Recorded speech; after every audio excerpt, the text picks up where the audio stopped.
الحمد للہ وکفا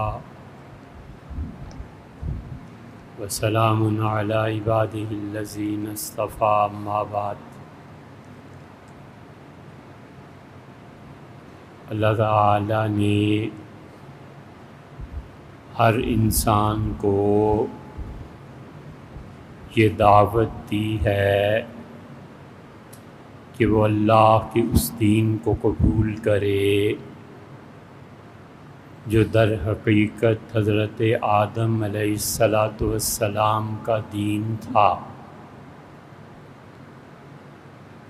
وہی اللہ کا دین، وہی اللہ کا اپنا عقیدہ، وہی اللہ کے فرشتوں کا عقیدہ، اور وہی تمام انبیاء علیہ السلام کا عقیدہ تھا۔ چنانچہ اللہ تعالیٰ نے فرمایا کہ قولوا آمنا باللہ، یہ کہو کہ ہم اللہ پر ایمان لائے، وما انزل الینا، اور جو چیز اللہ نے ہم پہ نازل کی ہم اس پر ایمان لائے، وما انزل الی ابراہیم و اسماعیل و اسحاق، اور اللہ نے جو چیز نازل کی تھی ابراہیم، ان کے بیٹے اسماعیل اور اسحاق، و یعقوب، اور اسحاق کے بیٹے یعقوب، والنبیون والاسباط، اور یعقوب کے جو 12 پوتے تھے، وما اوتی عیسیٰ و موسیٰ و عیسیٰ، اور جو کچھ اللہ نے موسیٰ اور عیسیٰ علیہ السلام کو دیا تھا ہم ان سب چیزوں پر ایمان لائے، لا نفرق بین احد منہم، اور ہمارا اور پچھلے انبیاء علیہ السلام کا عقیدے میں کوئی اختلاف نہیں ہے، وَنَحْنُ لَهُ مُسْلِمُونَ، اور ہم یقیناً اللہ کے فرما بردار یعنی مسلمان ہیں۔ وہ بھی مسلمان تھے، ہم بھی مسلمان ہیں، اس کو کہتے ہیں فقہ اکبر۔ فقہ اکبر کا مطلب فقہا کے ہاں یہ ہوتا ہے کہ کوئی آدمی اس عقیدے کا اقرار کرے جو عقیدہ ہمیشہ سے جاری رہا ہے، اور وہ عقیدہ کبھی تبدیل نہیں ہوتا۔ یہ نہیں ہو سکتا کہ ایک نبی خدا کی توحید کی دعوت دے اور دوسرا کہے کہ خدا ایک نہیں ہے، ایک کہے کہ تقدیر ضروری ہے اور دوسرا کہے نہیں ہے۔ اللہ نے کہا انبیاء علیہ السلام اور جن کے نام لیے علیہ السلام، اللہ نے سب کے متعلق کہا کہ ان سب کا دین ایک۔ دوسری جگہ پہ فرمایا شرع لکم من الدین ما وصی بہ نوح، ہم آپ کو وہی دین اور عقیدہ دے رہے ہیں جو ہم نے حضرت نوح علیہ السلام کو دیا تھا، اور پھر انبیاء علیہ السلام کو گنوا کر کہا کہ ان سب کا عقیدہ ایک ہی تھا۔ اور فقہ اکبر یہی کہلاتی ہے، اور فقہ اصغر یہ ہے کہ جیسے کسی کے ہاں 4 نمازیں یا 2 نمازیں یا 5 نمازیں، کسی کے ہاں زکوٰۃ کی کچھ مقدار، کسی کے ہاں کچھ مقدار، کسی کے ہاں نکاح کے لیے ان چیزوں کی ضرورت، کسی نبی علیہ السلام کے ہاں نکاح کے لیے کچھ اور شرائط۔ یہ فقہ اصغر ہے، انسانی معاملات ہیں، یہ تبدیل ہوتے ہیں، اور فقہ اکبر اللہ کا اور بندے کا دین کا معاملہ ہے، عقیدے کا، اور وہ کبھی تبدیل نہیں ہوتا۔ اور قاعدہ یہ ہے کہ ایک نبی اپنی قوم کو دعوت دیتا ہے صحیح عقیدے کی، پھر کچھ وقت کے بعد اس کے اس دین میں اور دعوت میں بدعات شروع ہو جاتی ہیں، اور جب بدعات شروع ہو جاتی ہیں تو نبی علیہ الصلوۃ والسلام اصلاح کی کوشش کے لیے دوسرا نبی آ جاتا ہے، پھر تیسرا نبی آتا ہے اور عقیدے کے رخنے دور کرتا ہے۔ ایک اور دوسرے اس قوم نے کوئی اتنا بڑا کبیرہ گناہ اختیار کر لیا ہوتا ہے جس سے اللہ کا غضب اور خلق خدا کا نقصان، یہ دو چیزیں ہوتی ہیں۔ تو نبی علیہ السلام ایک تو عقیدے کو بدلتے ہیں کہ عقیدہ ہمارا ایک ہی ہے جو گمراہی ہے، اس میں مت پڑو، اصولاً توحید تھی، تم شرک میں آ گئے ہو، نہ کرو۔ اور ایک یہ کہ یہ جو بڑا گناہ ہے یہ چھوڑ دو۔ یہ دو تبدیلیاں ہر نبی علیہ الصلوۃ والسلام یا رسول علیہ الصلوۃ والسلام کے ساتھ آتی رہی۔ چنانچہ حضرت عیسیٰ علیہ الصلوۃ والسلام کا عقیدہ بھی وہی تھا جو حضرت رسالت مآب صلی اللہ علیہ وسلم نے اس امت کو دیا ہے، اور اللہ نے کہا کہ فمن شاء منکم فلیؤمن، تم میں سے جو چاہے ایمان لے آئے حضور اقدس صلی اللہ علیہ وسلم پر، ومن شاء فلیکفر، اور جو چاہے کفر اختیار کرے۔ اور دوسری جگہ فرمایا کہ لا اکراہ فی الدین، وہ جو فقہ اکبر ہے نا عقیدہ، ہم کسی پہ جبر نہیں کرتے کہ تم ضروری ہمارے دین میں شامل ہو جاؤ، یہ نہیں ہے، تم آزاد ہو، جو دین بھی اختیار کرو تمہاری مرضی۔ اس لیے شریعت نے یہ حکم دیا کہ جو بھی غیر مسلم ہیں ان کی دو قسمیں ہیں، ایک قسم وہ ہے جو مشرک ہیں اور ایک قسم وہ ہے جو اہل کتاب ہیں۔ اہل کتاب میں عیسائی شامل ہیں، یہودی شامل ہیں، اور اللہ نے ہمیں منع کیا کہ ہم ان کے ساتھ ان کا کھانا، ان کا ذبیحہ اور ان کی عورتیں جائز ہیں ہمارے لیے نکاح کرنا، لیکن اللہ نے منع کر دیا کہ مشرکین کا ذبیحہ اور ان کی عورتیں جائز نہیں ہیں، دونوں کو انہوں نے الگ الگ کر دیا۔ چنانچہ غزوہ اوطاس میں جب رسول اللہ صلی اللہ علیہ وسلم کے پاس خواتین آئیں جو باندھی ہو گئی تھیں اور میدان جنگ میں انہیں قید کر لیا گیا تھا، تو رسول اللہ صلی اللہ علیہ وسلم نے فرمایا خبردار، ان میں سے کوئی بھی عورت مشرکہ نہیں ہونی چاہیے، مشرک عورت کو باندھی بنانا جائز ہی نہیں ہے۔ اور یہ بھی ارشاد فرمایا کہ ان میں سے جو خواتین امید سے ہیں ان کی اولاد کی ولادت ہو جائے، اور جو ان دونوں شرائط پہ پوری نہیں اترتی اہل کتاب میں سے ہیں تو کم سے کم ایک مرتبہ ان کے ایام گزر جائیں۔ فرمایا ان تین کے بعد ان عورتوں سے تعلق جائز ہے۔ حضور اقدس صلی اللہ علیہ وسلم نے منع کر دیا۔ سیدنا عمر رضی اللہ عنہ کے دور میں ایک غزوہ ہوا اور سیدنا عمر رضی اللہ عنہ تک اطلاع نہیں پہنچی، جو مقامی کمانڈر تھا اس نے وہاں پر عیسائی اور یہودی عورتیں، اور اس نے وہاں پر خواتین کو باندھی بنایا، اور سیدنا عمر رضی اللہ عنہ کو سال کے بعد پتہ چلا جب ان کے ہاں اولاد ہو گئی تھی، سیدنا عمر رضی اللہ عنہ نے ساری چیزیں ختم کر دیں اور فرمایا اولاد پالیں گے جن کی اولاد ہے، اور تمام جتنی باندیاں ہیں میں انہیں آزاد کر رہا ہوں، ہمیں کوئی حق حاصل نہیں ہے کہ مشرکین عورتوں کے ساتھ کوئی تعلق رکھیں۔ اسی لیے اللہ نے ہمیں منع کیا کہ ہم اقلیتوں کو نہیں چھیڑیں گے۔ اللہ نے اس بات کا پابند بنایا کہ ہم حکومت کے اختیارات اپنے ہاتھ میں نہیں لیں گے۔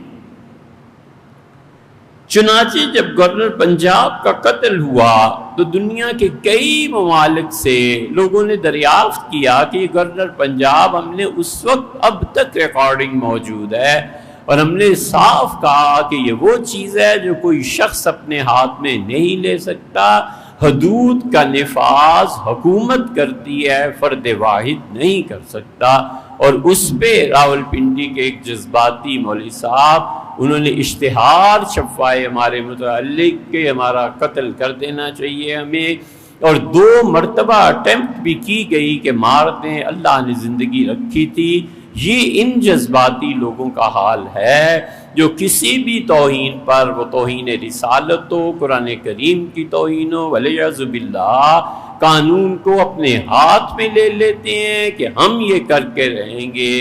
یہ وہ معاشرہ ہے جو تشکیل پایا ہے، اور اس کو تشکیل دینے والے وہ ہیں جنہوں نے سب سے پہلے آغاز کیا کہ کافر کافر، شیعہ کافر، اور پھر اس کے بعد اور جماعت بن گئی، پھر ان کو چڑھایا گیا، اور وہ اب تک بہت عروج اور ترقی پہ ہیں۔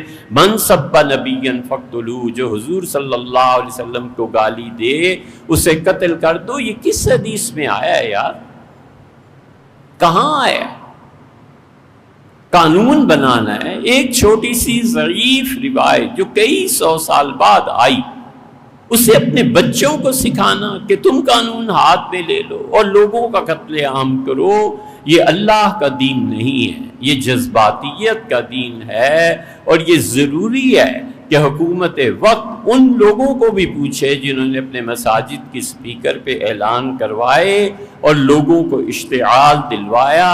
ایسے جاہل ان پڑھ مولوی جو کچھ نہیں جانتے سوائے اس کے کہ مارو اور لڑو اور مارو، انہیں یہ تحریک وہ دیتے ہیں کہ شہید ہو جاؤ، یہ اللہ کی راہ ہے۔ خدا معلوم زندگی کا سبق کیوں بھول گیا ہے، کیوں کسی کو نہیں کہتے کہ بیٹے اللہ سے دعا کرو جو رسول اللہ صلی اللہ علیہ وسلم نے فرمایا۔ آپ نے کہا بڑا ہی مبارک ہے، طوبیٰ لہ، مبارکباد پیش کرو اس انسان کو، لمن طال عمرہ، جس کی عمر اللہ لمبی دے دے، وحسن عملہ، اور وہ اچھے اعمال دنیا میں کرے۔ یہ شہادت کے جام اور شہادت کی باتیں کر کر کے بھگتو اس نتیجے کو جہاں تک پہنچے، اور پھر اس سے بھی بدتر کا منتظر رہنا چاہیے۔ جبکہ ہمارے یہاں جو سنجیدہ لوگ تھے انہوں نے مثالیں رکھی۔ اسلام ایک خلافت تھی، ایک نظریہ ہے، ایک نظام ہے۔ اسلام سیاسیات کی تعلیم دیتا ہے۔ وہ کہتا ہے کس صورت میں کوئی شخص امیر المومنین بنتا ہے، کس شخص کو امیر المومنین سے معزول کر دیا جائے اور امیر المسلمین بن جائے گا۔ سیدنا معاویہ رضی اللہ عنہ کو کیوں کہتے ہیں امیر معاویہ؟ اس لیے کہ خلافت سے کم ہو گئے تھے وہ، اس لیے انہیں امیر کہا جاتا ہے۔ پھر سلطان کون ہوتا ہے، پھر صدر کون ہوتا ہے، یہ پوری کیٹیگرائز شریعت نے کیا ہے، اور شریعت ہمیں سکھاتی ہے کہ ملکی سیاسیات کیسے چلیں گی۔ اور خلافت راشدہ نے اسے واضح کیا ہے، اسی لیے ہم نبوت اور خلافت راشدہ اس کو اکٹھے ہی جانتے ہیں۔ حضرت رسالت پناہ صلی اللہ علیہ وسلم پہ جو کچھ نازل ہوا، خلفائے راشدین نے اسے نافذ کر کے دکھا دیا کہ عملاً یہ دین ہے۔ اسی لیے اللہ نے کہا، اللہ تمہیں منع نہیں کرتا، ان تبروہم، تم ان لوگوں کے ساتھ نیکی کرو جو عیسائی اور یہودی ہیں، جب تک کہ وہ نیکی اور اچھائی کے کام کرتے رہیں۔ منع کیا عیسائیوں کے قتل سے، اور یہ وہ چیزیں ہیں جو گورنمنٹ طے کرتی ہے۔ حدود کا اختیار فرد واحد کو نہیں دیا جا سکتا، بس آسان سی بات یہ، اگر یوں کر دیں تو گلی گلی تماشا لگ جائے کہ رات تم نے شراب پی تھی، لہٰذا ٹھہرو میں تمہیں 80 درے لگاتا ہوں، میرے گھر سے یہ چیز غائب ہو گئی ہے، لہٰذا آؤ میں تمہارا ہاتھ کاٹ دیتا ہوں۔ یہ دیوانے ہیں، پاگل ہیں، یا حقیقی طور پر جاہل ہیں، اور اسلام کی پیشانی پہ بدنما داغ ہے۔ خلافت راشدہ تو ہمیں یہ سکھاتی ہے کہ سیدنا عمر رضی اللہ عنہ جابیہ کے مقام پر تھے،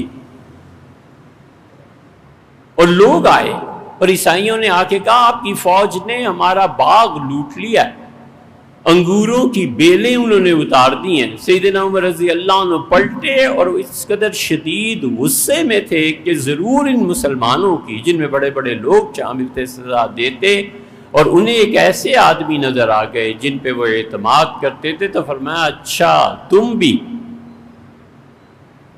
شیکسپیئر کے الفاظ میں یو ٹو، اچھا تم بھی۔ ان کا امیر المومنین بھوک کے مارے مر رہے تھے، ہم اتنی شدید بھوک تھی کہ چلا نہیں جا رہا تھا، شکر کیا کوئی انگور مل گئے کھا لیے۔ آپ نے فرمایا ان عیسائیوں سے پوچھو کتنا نقصان ہوا ہے، اور حکومت وہ نقصان پورا کرے گی، اور انہوں نے پیسے دی، نہ کسی کا ہاتھ کٹوایا۔ یہ بھی ایک شوقی چڑھی ہوئی ہے نا، خلافت خلافت خلافت۔ تم صحیح حکومت کے اہل نہیں ہو، تم اسلامی مملکت میں ایک اچھا شہری بننے کے قابل نہیں ہو، تمہارے جذبات جہنمیوں کی طرح بھڑکتے ہیں، اور تم کہتے ہو خلافت۔ سبحان اللہ، تم نے خلافت دیکھی نہیں اور پڑھی نہیں کہ خلافت کیا ہوتی ہے۔ عیسائیوں نے حضرت عمر رضی اللہ عنہ کو ڈر تھا کہ یہ ہمارے خلاف کوئی قدم اٹھائیں گے اور مملکت پہ حملہ ہو جائے۔ آپ نے یمن والوں کو لکھا کہ نجران کے جتنے عیسائی ہیں میں انہیں اس جگہ سے ہٹا رہا ہوں، اور میں انہیں حکم دے رہا ہوں کہ وہ عراق میں جو علاقہ نجران ہے یا شام میں ہے، ان دو جگہوں پہ کسی جگہ بھی چلے جائیں، اور انہیں ہماری طرف سے اس دیش اس شہر سے نکالا جا رہا۔ اور پھر سارے لوگوں کو خط لکھوائے اور فرمایا انہیں لکھنا کہ یہ عیسائی تمہارے علاقوں سے گزریں گے، جس زمین پر وہ قبضہ کرنا چاہیں، سرکاری زمین پر جتنی انہوں نے چھوڑی ہے اتنی انہیں زمین دے دی جائے، کوئی عیسائی اس سے محروم نہ رکھا جائے، اور کسی کے انتخاب پہ اعتراض نہیں ہو۔ اتنی بڑی چھوٹ دی، اور فرمایا جس علاقے سے گزریں ان کے کھانے پینے کا اور ان کی آسانیوں کا خیال رکھنا، اور 2 سال کے لیے میں انہیں سارے ٹیکس معاف کر رہا ہوں، حکومت ان سے ایک پیسہ نہیں لے گی، جو یہ لے جانا چاہیں وہاں سے لے جائیں، زمین ہماری خالی کر دیں، مجھے خیال ہے کہ اس زمین کو ہماری فوج کو اس زمین کی ضرورت ہے۔ 2 سال کوئی ٹیکس نہیں لیا گیا۔ جس عیسائی نے عراق اور شام میں جو پروانہ دکھا دیا کہ اتنی زمین میری وہاں تھی، کہا آپ پسند کیجئے لے لیجئے زمین، آپ کسی نے کسی کو نہیں چھیڑا۔ عمیر ابن سعید رضی اللہ عنہ حاضر، انہوں نے کہا امیر المومنین ہم ایسی جگہ پہ پہنچ گئے ہیں جہاں عیسائی ہیں بستے عرب السوس، اور ہمارے اور عیسائیوں کی فوج کے درمیان یہ علاقہ ہے، اس شہر کے جتنے عیسائی ہیں یہ ہماری خبریں ان تک پہنچاتے ہیں، اور جب ہم اپنے جاسوس ان میں چھوڑتے ہیں کہ خبر لاؤ ان کا عیسائیوں کے ساتھ کیا تعلق ہے، کوئی سازش تو نہیں ہو رہی، یہ کچھ نہیں بتاتے۔ وہ آئے مدینہ منورہ اور کہا سرحد بہت کمزور ہے وہاں سے، اگر عیسائیوں نے حملہ کر دیا تو حضرت دفاع بہت مشکل ہو جائے گا۔ سیدنا عمر رضی اللہ عنہ نے تحریر لکھ کے دی اور فرمایا کہ وہاں کے عرب السوس کے عیسائیوں کے نام میں یہ خط لکھوا رہا ہوں کہ میں تمہیں 1 سال کی مہلت دے رہا ہوں، اور 1 سال میں تم ہمارے علاقوں میں سرکاری زمینوں میں جہاں چاہو اپنا شہر جا کے بسا لو، اور تمہاری اگر 1 بکری ہے تو ہم 2 بکریاں ادا کریں گے، تمہارا 1 اونٹ ہے یہاں سے جانے میں ظاہر ہے کہ نقل مکانی ہے، ہم تمہیں 2 اونٹ دیں گے، جتنی تمہاری چیزیں یہاں ہیں اتنی دگنی چیزیں جا کر نئی جگہ پہ لے لینا، ہم تمہیں بھیج رہے ہیں یہاں سے، اس لیے کہ یہ زمین ہمیں ضرورت ہے۔ اور کہا عمیر 1 سال تک کی مہلت ہے، سال میں یہ عمل قرار پا جائے، عورتیں بچے ان کے مرد چلے جائیں دوسری جگہ پہ، اور تم انہیں 1 کے عوض میں 2 چیزیں ان کے گھر کی، ان کے جان، ان کی مال، ان کے جانوروں کو دے دو، تو بس اس کے بعد اس سارے علاقے کو بالکل ختم کر دینا، برباد کر دینا، تاکہ ہمارے اور ان کے درمیان ایک وسیع فاصلہ حائل ہو جائے، اور ادھر کی خبریں ادھر اور ادھر کی خبریں نہ پہنچ سکیں۔ یہ خلافت، یہ چیزیں اللہ جانے یہ کون سا دین ان لوگوں کو نیا سوچا ہے۔ کہ اس کو قتل کرو، اس کو قتل کرو. جو توہین کسی بھی چیز کی ہوئی ہے وہ حکومت کے ذمے ہے، جا کے رپورٹ کرنا ہے، عدالت میں جانا ہے. لیکن جب یہ دو چیزیں ہوں گی کہ حکومت ایسی چیزوں پہ توجہ نہیں دے گی اور عدالتیں انصاف سے خالی ہو جائیں گی، اور دوسری چیز اس جذباتیت کو عروج دے کے استعمال کیا جائے گا، تو پھر یہ نتائج نکلیں گے. کیا اللہ کا اتنا خوف بھی نہیں رہا کہ میں جو کام کر رہا ہوں اس کا کیا نتیجہ نکلے گا اور اللہ کو کیا جواب دینا ہے؟ لاہور میں ایک ہے، وہ اسلام کا نیا ٹھیکیدار بنا ہے. کثرت سے لڑکے ان ویڈیوز کو دیکھتے ہیں، ہمیں بھی فون کرتے ہیں. ہم تو تنگ آ گئے ہیں اس اسلام سے جو وہ پیش کر رہے ہیں. لا حول ولا قوت الا باللہ. اللہ کے دین کے پھیلنے میں رکاوٹیں. وہ جوان لڑکا ہے، غزوہ ہند ہوگا، ہم جا کر سارے ہندوؤں کو مار دیں گے، اور جو عورتیں ان کی رہ جائیں گی انہیں باندیاں بنا لیں گے، اور جو ان کے بچے ہوں گے ان کو بھی قتل نہیں کرنا، کیونکہ اسلام اجازت نہیں دیتا. شاباش. اسلام یہ اجازت دیتا ہے کہ تم ہندوستان پہ حملے کرو، اور اسلام تمہیں یہ اجازت دیتا ہے کہ وہ ہندو اور سکھ خواتین جن کو تم کہہ رہے ہو کہ ہم باندیاں بنا لیں گے، تمہیں اتنی بھی حیا، عقل اور شریعت کا علم نہیں ہے کہ دنیا میں کوئی عورت اس وقت تک باندی نہیں بنائی جا سکتی جب تک کہ اس سے نکاح نہ کر لیا جائے. باندی صرف اور صرف اسی صورت پہ بنتی ہے کہ شرعی تقسیم حکومت کر دے، تو حکومت کا کہنا یہ آپ کے لیے ہے، اور یہ کہنا کہ آپ کا نکاح ہے، یہ دونوں باتیں ہمارے نزدیک برابر ہیں. کسی بھی عورت کو وہ میدان جنگ میں آئے یا نہ آئے، باندی مسلمان نہیں بنا سکتے جب تک کہ وہ اہل کتاب میں سے نہ ہو. یہ ساری ہندو اور سکھ خواتین، استغفر اللہ، کیا یہ اہل کتاب ہیں؟ یہ مشرکہ ہیں، اور مشرک عورت کسی صورت باندی نہیں بنتی. اتنا تک تو پتہ نہیں، اور چڑھ گئے ہیں. اور پھر اس کے بعد جو جنسی معاملات میں آج کل ان کی کلپس آ رہے ہیں، حیران ہے کہ یا اللہ، اگر یہ جان بوجھ کے ہے تو یہ کفر نہیں ہے تو اور کیا؟ صرف اہل کتاب ان کی عورتیں باندیاں بنتی ہیں، اور وہ بھی اس آسانی سے نہیں. حکومت وقت جہاد کا اعلان کرے اور اس میں عورتیں آئیں اور وہ اہل بیت بھی ہوں اور ان کا شوہر ان کے ساتھ نہ ہو. اگر شوہر ساتھ ہے کوئی اس کو باندی بنا ہی نہیں سکتا. اگر وہ امید سے ہے تو امید کے دن گزر جائیں اس کے، اور پھر بچے کی ولادت کے بعد دیکھیں گے. اور اگر وہ ان دو حالتوں میں نہیں ہے تو اس کے باوجود جہاد شرعی ہونا چاہیے. فقہا نے لکھا ہے، 11ویں صدی کے 12ویں صدی کے فقہا نے، کہ امت میں 300 سال سے جہاد ختم ہے، لہٰذا پچھلے 300 سال سے وہ کہتے ہیں کہ کسی کو باندی بنانا یا بدکاری کرنا دونوں ایک ہی چیز. ہر فقیہ لکھتا ہے. اسی لیے شریعت نے جو 15 رشتے حرام کیے، چوتھے پارے کے آخر پہ آتا ہے، اللہ نے کہا حرام ہے تمہاری مائیں تم پہ، تمہاری بہنیں، بیٹیاں، پھپھیاں، خالائیں، اور 2 بہنوں کو سالیاں بیک وقت نکاح میں جمع کرنا، اور بھتیجیاں اور بھانجیاں، اور بھانجیوں کی اولاد اور بھتیجیوں کی اولاد، اور وہ جو تمہارے قبضے میں آئیں لیکن شریعت اجازت نہ دے، اور مشرکہ عورتیں. یہ 15 رشتے ہیں. اور وہ بیوی تمہاری جو پہلے شوہر سے اولاد لے کر آئی ہے، اس کی بیٹیاں بھی تمہارے لیے حرام. 15 رشتے اللہ نے کہا یہ حرام.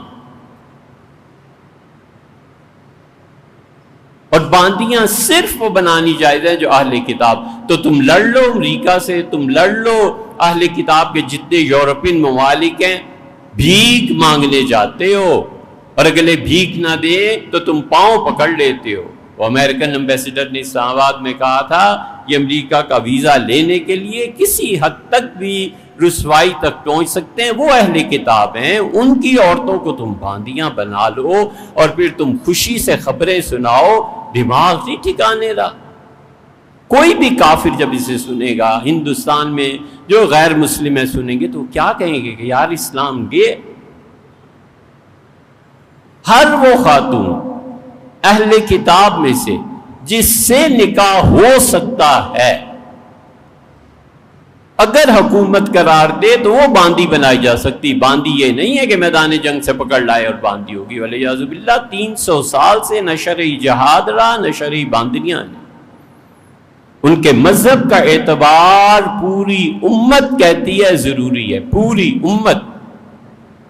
پھر کہو گے اس کے حوالے دیں، جاؤ قرطبی کو پڑھ لو، روح المعانی کو پڑھ لو، جساس رازی کو پڑھ لو۔ ہمارے علم میں صرف ایک شخص ہے جس نے کہا ہے کہ اہل کتاب کی عورتوں سے جنہوں نے یہ کہا ہے کہ باندیوں سے جنسی تعلقات جائز ہیں، خواہ ان کا مذہب کچھ بھی ہو، اور یہ تفہیم القرآن میں مولانا مودودی صاحب نے کہا ہے۔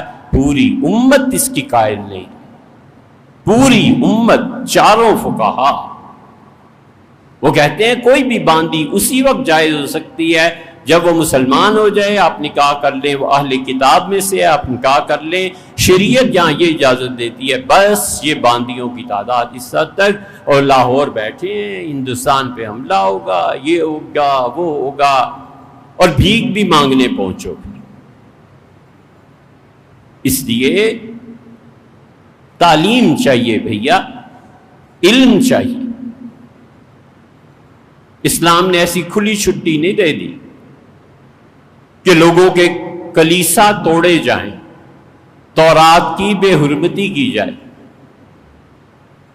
ایک مسلمان سپاہی نے مصر میں حضرت عیسیٰ علیہ السلام کا بت نصب تھا، مصر فتح ہو گیا۔ سیدنا عمر رضی اللہ عنہ کے زمانے میں عمر بن العاص رضی اللہ عنہ تشریف لے گئے۔ عمر بن العاص رضی اللہ عنہ نے کہا خبردار جو کسی نے یہاں عیسائیوں کے بنے ہوئے بتوں کی بے حرمتی کی۔ ایک آدمی نے رات کی تاریکی میں سیدنا مسیح علیہ السلام کا جو بت تھا، حضرت مریم کا بت تھا، بہرحال اس کی ناک کاٹ دی۔ عیسائیوں نے احتجاج کیا اور عمر بن العاص رضی اللہ عنہ تشریف لائے احتجاج سننے کے لیے، اور بعض روایات میں یہاں تک آتا ہے کہ وہ بیٹھ گئے اور انہوں نے پادریوں سے کہا اس کے عوض میں اگر تم خوش ہو میرا ناک کاٹ لو تو میں حاضر، میں نہ اس سے راضی ہوں نہ میں نے کیا ہے، یہ کسی کی حرکت ہوگی، تم لوگ بتاؤ اگر میرا ناک کاٹنا ہے میرا ناک کاٹ۔ اس حد تک لوگوں نے خیال رکھا ہے۔ اس لیے جتنے مسلمانوں کے علاقے تھے کسی نے کوئی بت نہیں توڑا۔ یہ نیا مذہب آیا کہ بامیان میں بت توڑو، ہم اس وقت بھی کہتے تھے، ہم اب بھی کہتے ہیں۔ اس بامیان کو صحابہ کرام رضی اللہ عنہم نے فتح کیا تھا۔ ایک صحابی رضی اللہ عنہ آئے، ایک یہ بامیان میں جو بت تم نے توڑے ہیں نا، دعویٰ کرتے ہو حنفی حنفی حنفی، سیدھی طرح کہو کہ تم اہل حدیث ہو، سیدھی طرح کہو کہ تم کچھ نہیں جانتے سوائے اس کے کہ کتاب و سنت کتاب و سنت۔ صحابی رضی اللہ عنہ آئے، بدھسٹ تھے، انہوں نے جمع کیے۔ حضرت نے فرمایا کہ دیکھو یہ بت نفع اور نقصان کچھ نہیں کر سکتے، اور اس کی ایک آنکھ نکالی اور فرمایا دیکھا تم نے کتنا بے بس ہے، اس آنکھ کو لگایا اور تشریف لے گئے۔ بس یہ سارے لوگ جو قرون اولیٰ میں گزرے ہیں، بت ان کے شہروں میں نصب رہے ہیں، حتیٰ کہ مالکی فقہا نے امیر المومنین اور چیف جسٹس قاضی اور سپہ سالار ان کے بت بنوا کر غرناطہ میں جگہ جگہ نصب کوائے تھے۔ کوئی تو بات تھی نا کہ مسلمان یہ کر رہے تھے۔ شاطبی رحمۃ اللہ علیہ لکھا ہے کیسے کسی کو اجازت دی؟ حضور صلی اللہ علیہ وسلم نے اہل کتاب پھر عیسائی مشرکوں کے مندر توڑنے کو منع فرمایا تھا. فرمایا بالکل نہیں توڑنا. ان میں کچھ لوگ ہوں گے جو بتوں کی عبادت میں مصروف ہوں گے، انہیں کچھ نہ کہنا اور گزر جانا. عیسائیوں کے بڑے حقوق ہیں. سیدنا عمر رضی اللہ عنہ نے خط لکھا عیسائیوں کو اور فرمایا کہ میری خلافت میں جو حضور صلی اللہ علیہ وسلم نے تم سے وعدے کیے تھے اور جو ابو بکر رضی اللہ عنہ نے کیے تھے، میں انہی پر قائم ہوں اور میں تمہاری حفاظت کا ذمہ دار ہوں. ان خلفائے راشدین میں پتہ چلا کہ ایک مسلمان نے ایک عیسائی کو قتل کر دیا ہے. غالباً سیدنا عمر رضی اللہ عنہ کا دور تھا. فرمایا اس کی بھی گردن اتار دو، اور گردن اتار دی گئی. اور کہا تمہیں پتہ نہیں ہے ہم نے ان کی حفاظت کا ذمہ لیے؟ کن جاہلوں میں ہم پھنس کے رہ گئے. انہیں شریعت کا شعور نہیں، زندگی ساری کہیں اور گزاری ہے. غطفان کے عیسائیوں نے حملہ کیا تھا، اور ابو بکر رضی اللہ عنہ کے زمانے میں اسلام کو بھی وقت ہی کتنا گزرا تھا. سیدنا ابو بکر رضی اللہ عنہ نے فوج کشی کی اور آ گئے. جب گرفتار ہو کے تو فرمایا دو چیزیں ہیں، یا تو تم میرے ساتھ لڑ لو، میں تمہیں واپس بھیجتا ہوں، اور لڑائی کے بعد تم جانتے ہو کہ تم رسوا بھی ہو جاؤ گے اور تمہاری حالتیں بری ہو جائیں گی، تم ہم پہ غالب نہیں آ سکتے. اور دوسری چیز یہ ہے کہ میں تم سے گھوڑے چھین لوں، ہتھیار تمہارے لے لوں، اور تمہیں کہوں جاؤ اور بھینسیں اور گائے چراؤ اور بیلوں کو چراؤ اور جا کر زراعت کا کام کرو، تاکہ تمہیں اس ذلت کا پتہ چلے کہ جو انسانوں کے پاس ہتھیار نہ ہونے سے ہوتی ہے. آپ کے پاس کتنے ہتھیار ہیں؟ یہ سب چیزیں شریعت بتاتی. یہودیوں کو نہیں تنگ کیا جا سکتا. سیدنا عمر رضی اللہ عنہ کی یہ ساری چیزیں کتاب الخراج میں ملیں گی، اور کتاب الخراج میں امام ابو یوسف رحمۃ اللہ علیہ نے یہ سب چیزیں رکھی ہیں. سیدنا عمر رضی اللہ عنہ نے ایک یہودی کو دیکھا تھا، وہ بھیک مانگ رہا تھا. فرمایا کس لیے؟ اس نے کہا ٹیکس ادا کرنا ہے. فرمایا ہرگز نہیں. فرمایا بڑا ظلم ہے کہ خلافت تمہاری جوانی میں تم سے کام لے اور بڑھاپے پہ تمہیں اس لیے چھوڑ دے کہ بھیک مانگو. میری مملکت میں کوئی بوڑھا ایسا نہیں ہوگا جس کے لیے سہولتیں نہ دی جائیں یا جس سے ٹیکس معاف نہ کیا جائے. اور پھر لوگوں کو بتایا. انہوں نے کہا میں نے رسول اللہ صلی اللہ علیہ وسلم سے سنا ہے، آپ نے فرمایا تھا کہ کسی مملکت میں صرف ایک بھکاری آ گیا، ایک بھیک مانگنے والا آ گیا، اس کے حکمرانوں کو خدا قیامت کے دن سختی میں ڈال دے. خدا کا خوف چاہیے، تعلیم چاہیے، علم چاہیے، اسلام کی صحیح تصویر چاہیے. ہم دوہرے عذاب میں مبتلا ہیں. صحیح تصویر کی بات کریں تو پھر اعتراض ہے. غلط چیزوں میں جب تک تعاون نہ کریں پھر ہم مجرم ہیں، جائیں کہاں؟ اور یہ جذباتی نوعیت کے واقعات اور یہ جذباتیت اور لوگوں کو اشتعال دلانا یہ جرم نہیں ہے؟ اتنی مطلوب ہے شریعت کو مسلمانوں کا باہمی اتحاد. سیدنا عمر رضی اللہ عنہ نے ایک محلے میں اپنی خلافت میں دیکھا کچھ لوگ ایک مسجد تعمیر کر رہے ہیں. فرمایا یہ کیوں؟ یہ مسجد تو ہے ادھر. انہوں نے کہا حضرت ثواب کے لیے. سیدنا عمر رضی اللہ عنہ کا ختم کرو اسے، ثواب کے لیے ایک ہی مسجد میں سب نماز پڑھو. یہ کشاف نے لکھا ہے، اس روایت کو نقل کیا ہے. اور جب تک ہم لوگوں کو اشتعال نہ دلا دیں، قتل و غارت گری نہ کریں. بھئی کوئی بھی چیز ہے، کورٹس موجود ہیں، اگر وہاں فیصلہ نہیں ہوتا، عدل نہیں ملتا، تو آپ پورا من جد و جہد کریں کہ ہمارے حکمران بدلے، ڈیسیژن میکرز جو ہیں ان کو کچھ ہوش اور عقل آئے، خدا کا خوف کچھ کریں. لیکن یہ راستے نہیں ہیں کہ ہم اپنے ملک میں کبھی بھی اسلام کی آئیڈیل چیز ہے، وہ کہتا ہے کہ ذمہ غیر مسلم ظالم ہو سکتا ہے، مظلوم نہیں ہو سکتا.